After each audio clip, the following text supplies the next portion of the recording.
जी नाज़रीन, ब्रेक के बाद आपको खुशामदीद कह रहे हैं। बड़ी ज़बरदस्त बातें हो रही हैं, अपने अपने तजर्बात से सब आगाह कर रहे हैं कि किस तरीके से ईद गुज़रती है। हमारे दरमियान मौजूद हैं मुक़द्दस तस्नीम साहिबा, ये भी हॉस्पिटल के अंदर अपनी ईद गुजारती हैं। और जैसे डॉक्टर साहब ने भी फरमाया कि ईद के दिन लोग ओवर ईटिंग कर लेते हैं, बद एहतियाती कर लेते हैं, हॉस्पिटल्स का रुख होते हैं, 112 वाले उनको जाके पहुँचाते हैं।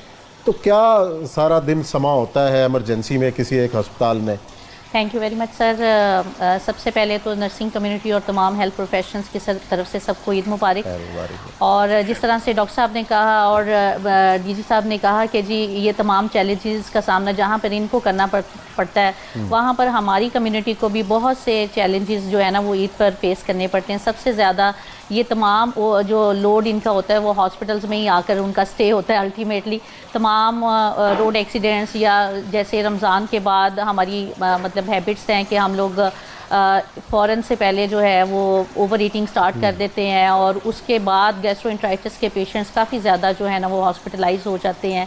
फिर उन तमाम लोगों को हॉस्पिटल में मैनेज करने के लिए हमारे स्पेशल रोस्टर्स बनते हैं और हमारे तमाम लोग जो ड्यूटीज़ पर 24 आवर जो राउंड दी क्लॉक जो है ना वो ड्यूटीज़ करते हैं।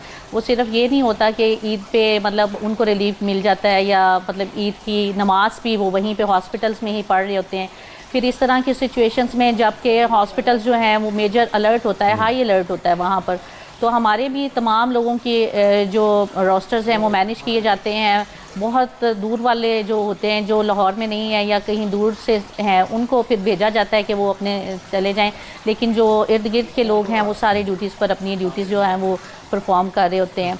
और मैं यहाँ पर आप लोगों का, मीडिया का, सबका शुक्रिया अदा करना चाहती हूँ कि आपने मतलब हमें इस इवेंट में जो है वो हमारी सर्विसेज को एडमायर किया और हम लोग वाकई राउंड द क्लॉक जो हैं वो ड्यूटीज़ कर रहे होते हैं और हमें बिल्कुल ये नहीं होता कि कोई इवेंट आ गया है, कोई ईद है। हमारे लिए सबसे बड़ी जो हमारा जो जज्बा होता है वो खिदमत का होता है कि हमने खिदमत करनी है इंसानियत की। तो हमारे लिए सबसे बड़ी जो ईद होती है वो इनकी खिदमत में ही गुजर जाती है पेशेंट्स की। और यहाँ पर मैं आवाम से भी मतलब रिक्वेस्ट करना चाहूँगी कि आप लोग प्लीज़ ख़ास तौर पर हमारे जो नौजवान हैं वो जैसे डीजी साहब ने कहा कि ट्रैफिक में बहुत ज़्यादा इशू होता है तो वो वन व्हीलिंग करते हैं, स्टार्ट हो जाती है, तो उस पर बहुत से रोड एक्सीडेंट्स जो है ना वो हमारे पास आते हैं। बड़ी इंपॉर्टेंट एक हमने चीज़ बड़ी इंपॉर्टेंट ये इन्होंने आज बहुत ही इंपॉर्टेंट बात की, बिकॉज हमने जिस तरह कराची में भी स्ट्रीट क्राइम था तो गैंग्स बनने शुरू हो गए हर इलाके के, तो हम रोजाना यंग लड़कों को उठाते थे हेड इंजरी के साथ और स्पाइनल इंजरी के साथ। और मुझे न्यूयॉर्क में अगर आपको याद हो हार्ले डेविडसन गैंग्स और वो होते थे, बाकायदा चेनें लेके फिरते थे और वो पुलिस से भी नहीं घबराते थे, इतना ज़्यादा उन्होंने वो गैंग बन गए थे। तो मुझे याद है कि हमें फिर जब हमने रोज़ाना उठाना शुरू किया और जब ये 14 अगस्त या ईद की रात होती थी उस पर ऐसे ऐसे निकलते थे तो आपस में मुकाबला होता था बाकायदा गैंग्स का। और लाहौर की जो रहर की सड़क है वो बंद कर दिया करते थे और कोई गाड़ी वाला जाते हुए कभी घबराता था।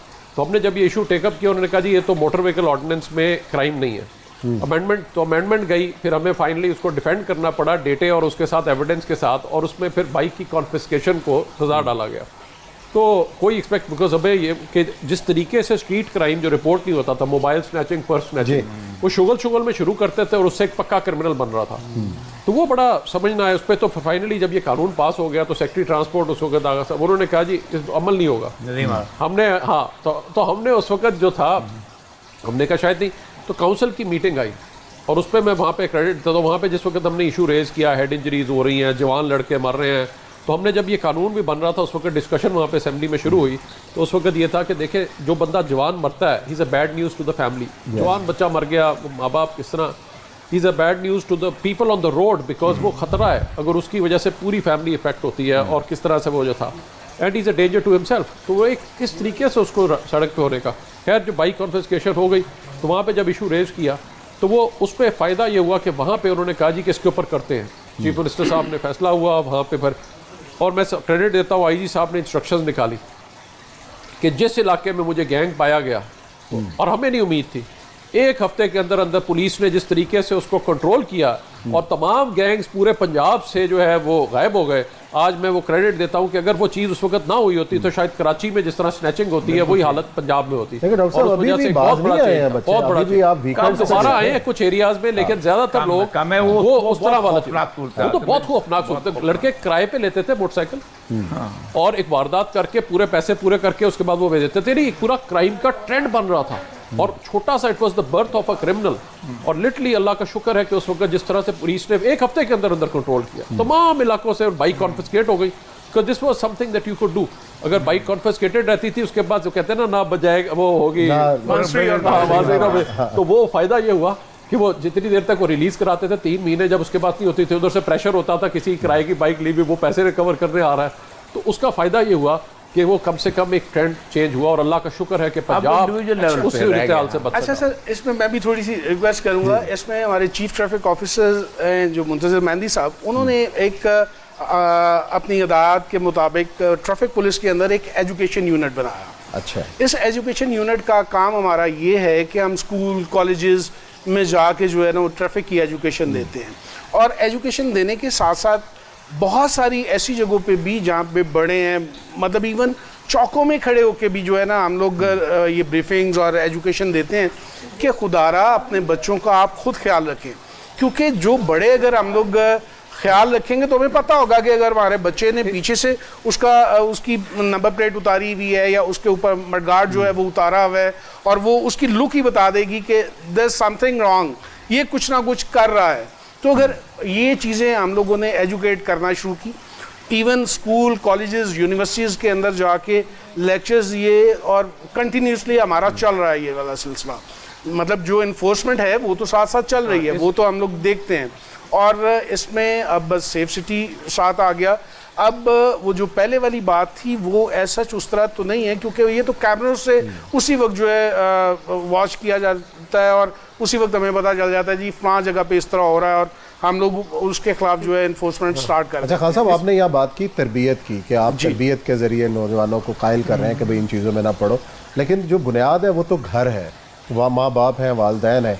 आजकल जिस किस्म के वाक़यात बढ़ रहे हैं, जिस तरीके से आप देखते हैं कि मोबाइल फ़ोन्स, गेम्स और उसके ज़रिए जो चैटिंग और जो खबरें पिछले दिनों रही हैं, तो औरिया साहब की तरफ से मैं आऊँगा, औरिया साहब ये जो घर का जो मामला है तरबियत का, ये क्या ये इंस्टीट्यूशन कमज़ोर हुआ है कि ये हम ऐसे मसाइल का हमें सामना करना पड़ रहा है? सुनना चाहता था आज इन लोगों को, तो एक तो बुनियादी तौर पर पूरे का पूरा सोसाइटी की पूरी डेग्रेडेशन घर उसके अंदर ही आ जाता है। और जो ईद की पहले का समा अगर आप कभी मेरे जैसे एज के लोगों को देखें तो बिल्कुल मुख्तलिफ था।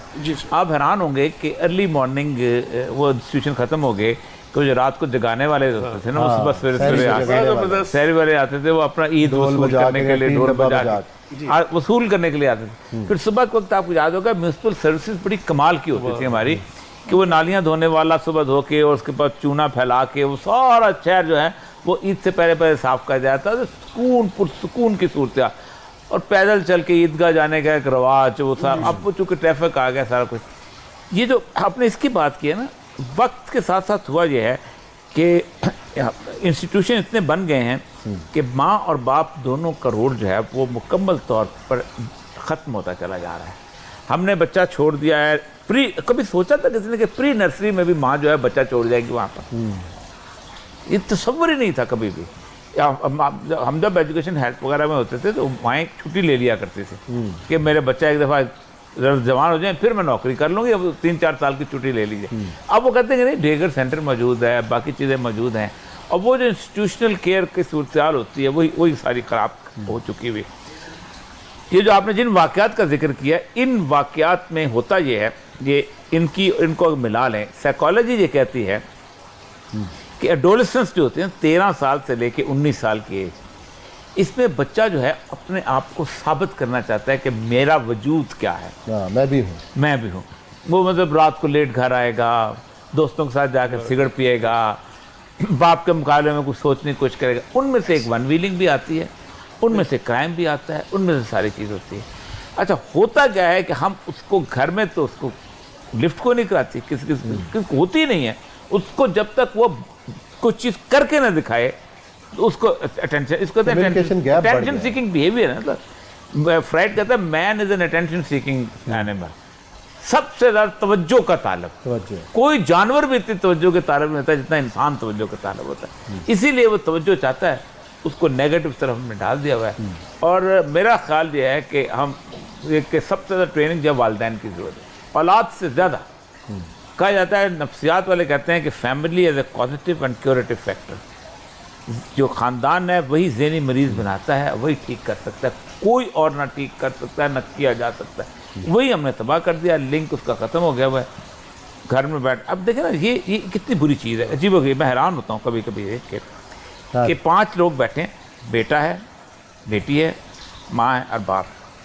इन चारों की मौजूदगी में बेटा या बेटी एक गंदा लतीफ़ा शेयर करेगा या पढ़ेगा, और सबकी मौजूदगी में उसी घर के अंदर। ये तूफान कभी नहीं आया था सोसाइटी के अंदर। अब इसको कैसे कंट्रोल करना है और किस जगह पे करना है, ये बेसिकली ट्रैफिक पे कंट्रोल करना है। लेकिन ट्रैफिक ने, आपको पता है कि शुरू में जब मोबाइल आए हैं तो बाकायदा उनमें यूनिट्स बने होते थे जो लतीफ़े बनाते थे और लोगों को डिस्ट्रीब्यूट करते थे, क्योंकि उसको मैसेजिंग के पैसे होते थे। अब तो मैसेजिंग के पैसे नहीं है, तो वो फिर आगे तो डाटा के पैसे हैं। बड़ी ज़बरदस्त गुफ्तगू और ये साहब ने की है, लेकिन मुझे ब्रेक का कहा जा रहा है, ब्रेक लेते हैं, ब्रेक के बाद आते हैं तो प्रोग्राम का सिलसिला जारी रहे।